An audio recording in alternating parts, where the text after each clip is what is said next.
There will be fewer and fewer jobs that a robot cannot do better. Okay. What to do about mass unemployment? This is going to be a massive social challenge. And I think ultimately we will have to have some kind of universal basic income. I don't think we're going to have a choice. Universal basic income. Universal basic income. I think it's going to be necessary. So it means that unemployed people will be paid across the globe. Yeah. Because there is no job, machine, robot is taking over. That's simply and I want to be clear that these are not things that I think that I wish would happen. These are simply things that I think probably will happen. And if my assessment is correct and they probably will happen, then we need to say, what are we going to do about it? And I think some kind of a universal basic income is going to be necessary. Now, the output of goods and services will be extremely high. So with automation, there will come abundance.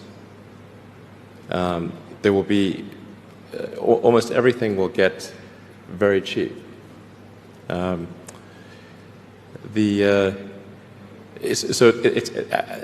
think I think we'll just end up doing a universal basic income. It's going to be necessary.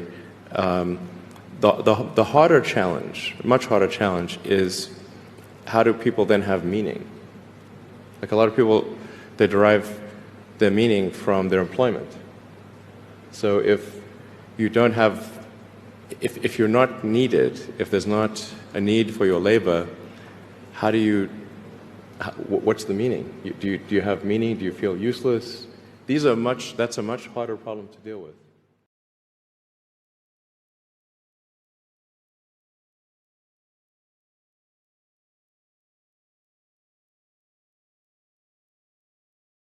I actually think that, you know, the level of complexity and well, it's artificial intelligence. Some of these machines, they're scary, actually, when you see some of the things that they can do. And sometimes, I've got to say, I don't spend too much time thinking about robots taking over the world. But if I was to ponder it with any kind of great thought looking into some of the things that they can do, I think it is quite scary, actually. I think you've got to be careful what you wish for sometimes when you're almost trying to create the future and you're pushing boundaries all the time. But a robot did take my job, by the way. I used to be a checkout girl. And as you will know, if you've been to a supermarket lately, those things are few and far between, aren't they? It's all self-service these days. Yes, but some of us would really like the checkout people back. Would you? Yes. The self-service machines are far stupider than a cashier. Interesting about they're the more jobs frustrating. least at risk. The jobs least at risk. We've talked about the jobs that are most at risk, but it was interesting how these researchers identified the jobs least at risk. They started by physicists, neurologists, and then pathologists, neuropsychologists, and then it went down to chief executives. Chief executives. But surgeons. But it didn't actually say politicians, so I don't know if politicians could be most at risk or least at risk. I have no idea. But I think it comes down to the fact that, as Mary was saying, you know, the trouble is they will not have that sense of judgment that you hope a human being has. So I'm not terribly concerned about this. I say, as far as I'm concerned, it's just a continuation of what we've seen for the last 200 years, increasing automation, which makes a lot of sense. Lots of these jobs are unpleasant and laborious, and we'd rather people weren't having to do them, I think. A total of 100 robots have started their new jobs as delivery men and garbage collectors at the Lingang Makeshift Hospital for COVID-19 patients in Shanghai. They help doctors and nurses deliver meals and medicines to about 4,000 beds and collect garbage throughout the hospital. The deployment of robots can avoid close contact between the medical workers and the patients, and reduce the workload of medical workers.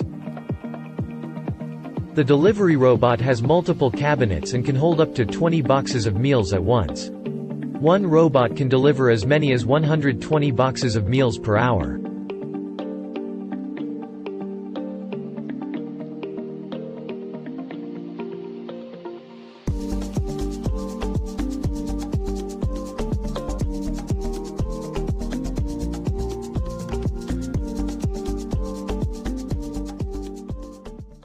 There are 3 types of robots deployed. Some of them delivers food to patients 4 times a day. Some of them stand beside the nurse desk, delivering medicine to patients. The rest of them patrol around the hospital to collect garbage. After 6 days of the on-site deployment, all robots started to serve patients, doctors, and nurses in 2 makeshift hospitals. With the help of robots, the work in the hospitals can be offloaded. We wish our work could help improve the service quality of the hospital and help doctors and nurses cure patients better. So far, the first batch of 2,000 patients has been discharged from Lingang Makeshift Hospital after recovery from COVID-19.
Yo, check this out.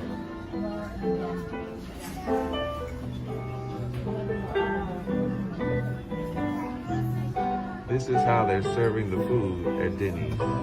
Please take your food. Wow. Wow. Enjoy. Oh my God.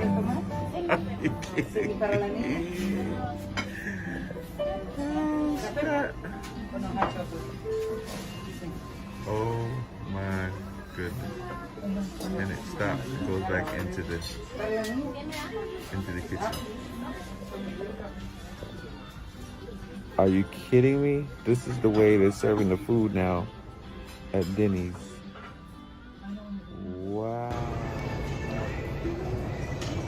Welcome to Dallas Love Field Airport. All Ubers, Lyfts, taxis, and rental car shuttles are located on the lower level. To access the lower level, please use an escalator or elevator to proceed downstairs.